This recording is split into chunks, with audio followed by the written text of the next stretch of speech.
S. Jaishankar ji. Sorry. Honorable Information and Broadcasting, Railways and Electronics and IT Minister, Shri Ashwini Vaishnaw ji.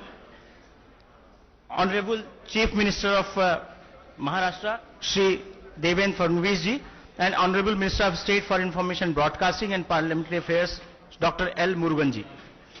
And Secretary INB, Shri Sanjay Jaju ji, and Chief Secretary of Maharashtra, Madam Sonik ji. Since we have witnessed the deliberations in the session just now, the floor is open for the press to... Acha, theek sir. So I would request Honorable HMIB to make initial comments. साथियों नमस्ते. English में बोलना है, हिंदी में बोलना है? Camera लगा नहीं है? लगा.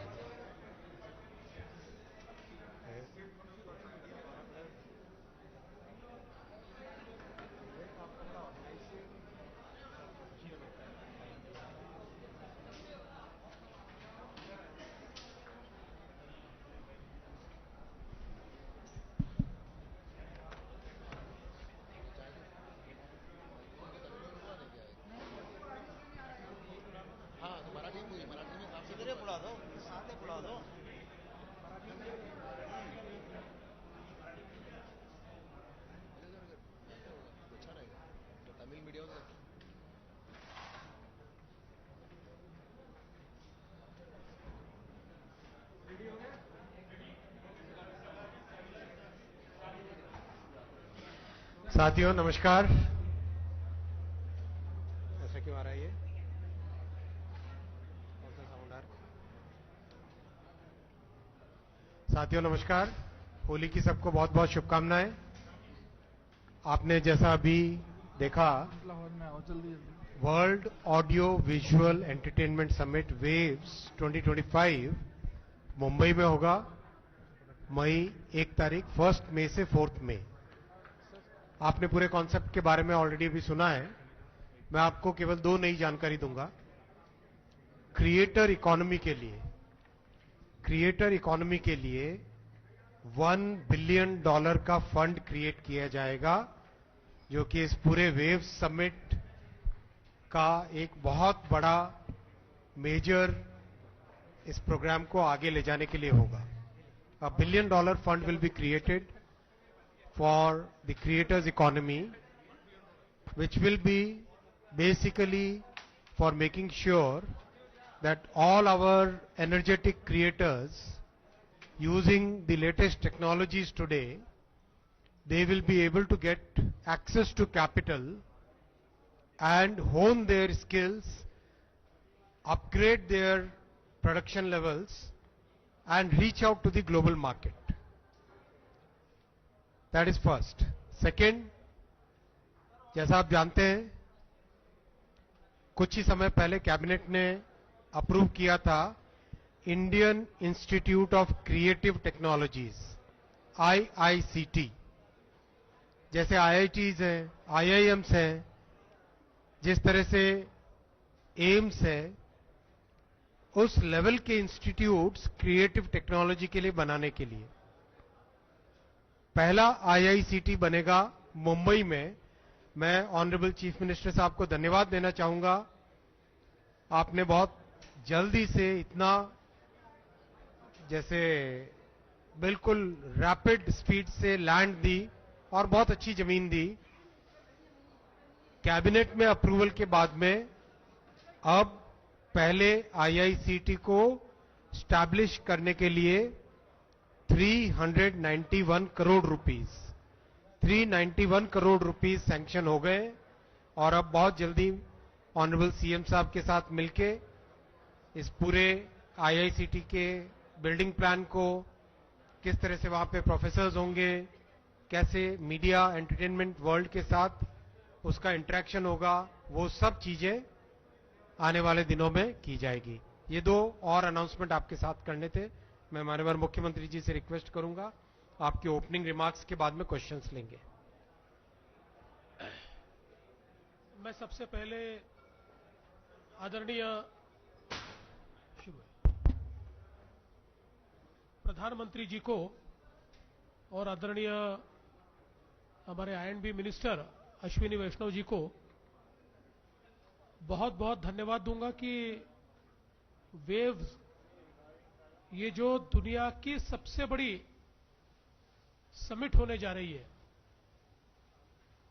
इसको होस्ट करने के लिए आपने मुंबई को चुना। हम लोग हमेशा ये कहते हैं कि Mumbai is not just financial capital but it is also entertainment capital of India. और एक एंटरटेनमेंट कैपिटल के रूप में हम आज ये कहने के लिए आए हैं कि मुंबई बिल्कुल तैयार है वेव्स को होस्ट करने के लिए। और ये जो दुनिया का सबसे बड़ा प्लेटफॉर्म तैयार हो रहा है, हम तो ये निवेदन भारत सरकार से करने वाले हैं कि ये प्लेटफॉर्म आने वाले दिनों में एक प्रॉपर्टी के रूप में हमेशा मुंबई में ही आयोजित किया जाए, क्योंकि मैं देख सकता हूं कि एक ऐसा प्लेटफॉर्म तैयार हो रहा है, जैसे आज वर्ल्ड इकोनॉमिक फोरम ये डावोस में होता है, फिल्म फेस्टिवल कांस में होता है। ऐसी जो प्रॉपर्टीज है उसी स्तर का या उससे भी बड़ा ये आयोजन आज भारत सरकार ने मुंबई में किया है। तो मैं महाराष्ट्र सरकार की ओर से भारत सरकार को आश्वस्त करता हूं कि इसकी सफलता में हम कोई कसर नहीं छोड़ेंगे। एक ग्लोबल ब्रांड तैयार हो रहा है जिसका देश को और मुंबई को बहुत फायदा होगा और क्रिएटिव इकोनॉमी में भारत को अग्रणी लाने में ये प्लेटफॉर्म एक बहुत महत्वपूर्ण प्लेटफॉर्म सिद्ध होगा। इसलिए हम लोग अब पूरी तैयारी से 1 मई के लिए जुटे हैं। वैसे तो 1 मई हमारा महाराष्ट्र दिवस भी है, क्योंकि उस दिन महाराष्ट्र का निर्माण हुआ था 1960 में, लेकिन साथ साथ अब ये वेव्स डे इस रूप से भी हम लोग उस दिन को मनाएंगे और दुनिया भर से आने वाले क्रिएटिव वर्ल्ड के लोगों को, टेक्नोलॉजी वर्ल्ड के लोगों को, एंटरटेनमेंट के लोगों को हम लोग एक बहुत अच्छा एक्सपीरियंस इस वेव्स के माध्यम से देंगे। इतना ही मैं आज के मौके पर आश्वस्त करना चाहता हूं और विशेष धन्यवाद आदरणीय मोदी जी को और आदरणीय अश्विनी वैष्णव जी को देना चाहता हूं। अभी उन्होंने जो आपके सामने कहा, Indian Institute of Creative technology एक बहुत ही पाथ ब्रेकिंग इंस्टीट्यूट है। इस इंस्टीट्यूट के लिए उन्होंने मुंबई को चुना, महाराष्ट्र को चुना, इसलिए भी मैं उनका आभार व्यक्त करता हूं और आप सभी को भी आने वाले मई महीने में वेव्स के लिए निमंत्रित करता हूं। Thank you. एक एक करके सबसे पहले आप बताइए, पूछिए।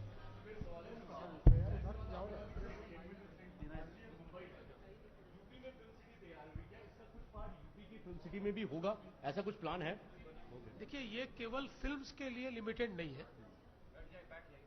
फिल्म्स ये इसका एक भाग है, लेकिन मीडिया एंटरटेनमेंट अभी फिल्म से काफी आगे जा चुका है।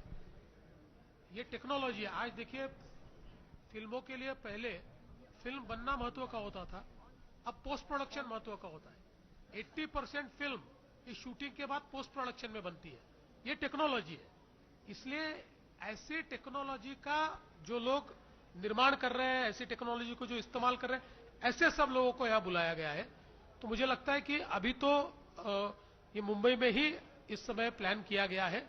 आगे भारत सरकार उसको और एक्सपांड करने का विचार कर सकती है।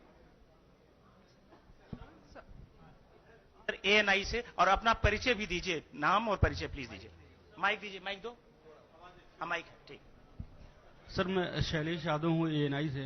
जैसा आपने बोला कि सर ये 2 मई को सबसे बड़ा इवेंट, ग्लोबल इवेंट एक होने जा रहा है, तो इसमें कंपनीज तमाम और कई कंट्रीज की पार्टिसिपेशन होगी। तो कुछ कंपनीज जो बता सके मीडिया से, जैसे पीएम साहब जो है सीईओ राउंड टेबल कर रहे हैं, तो कौन कौन सी कंपनी के सीईओज आएंगे, कुछ अगर उसका डिटेल हो, Indian and global.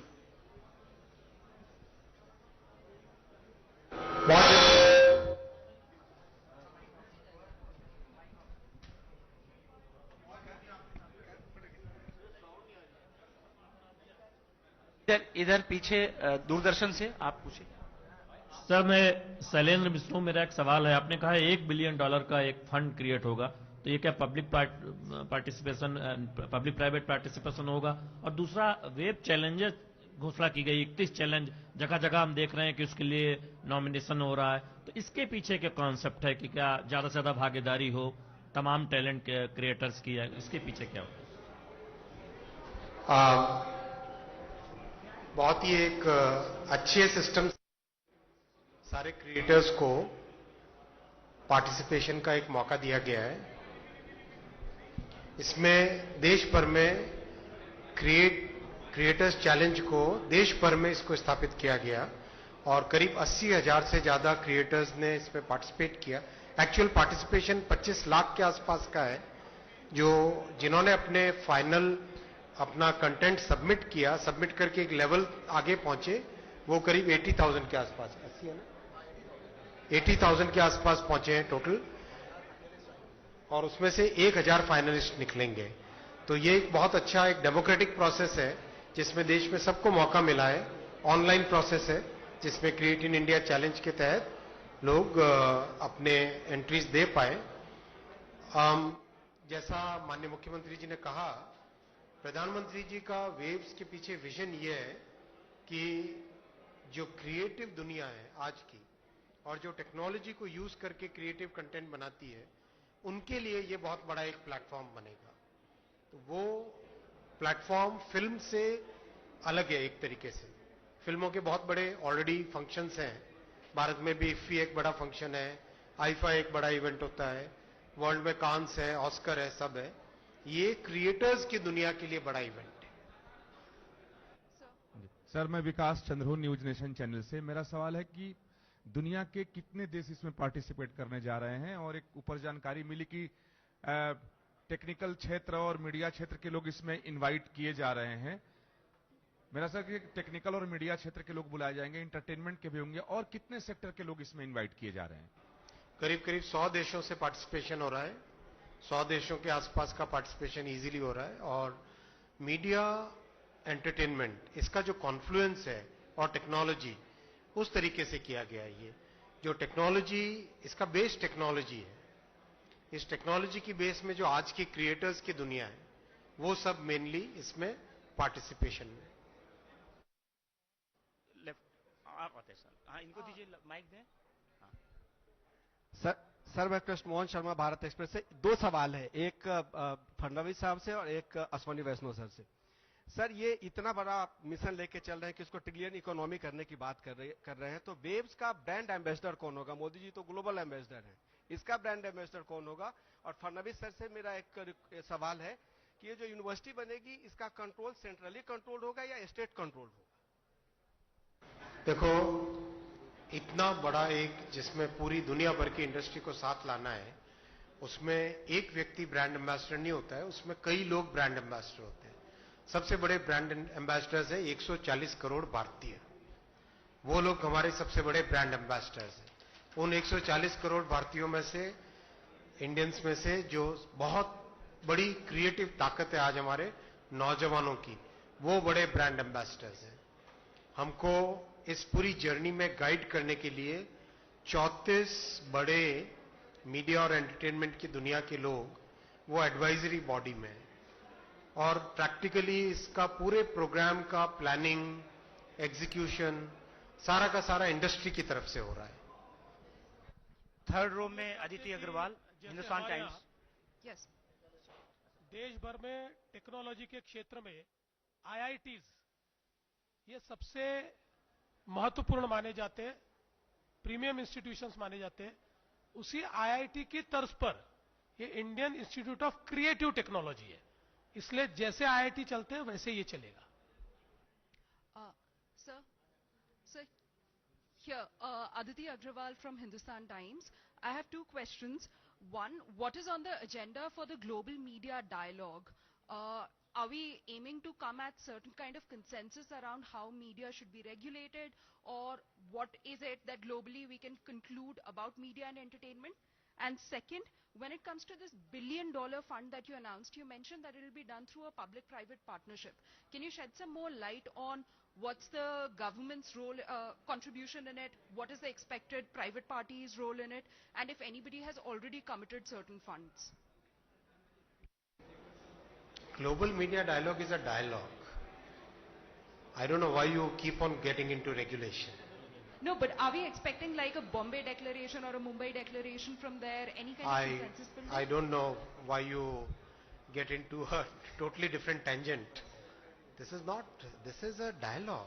Dialogue is a dialogue where people want to exchange their views, they want to share their perspectives, they want to understand what are others' experiences. That is what it is. The fund will be a PPP fund. We'll share the details once they come. आप पीछे back side.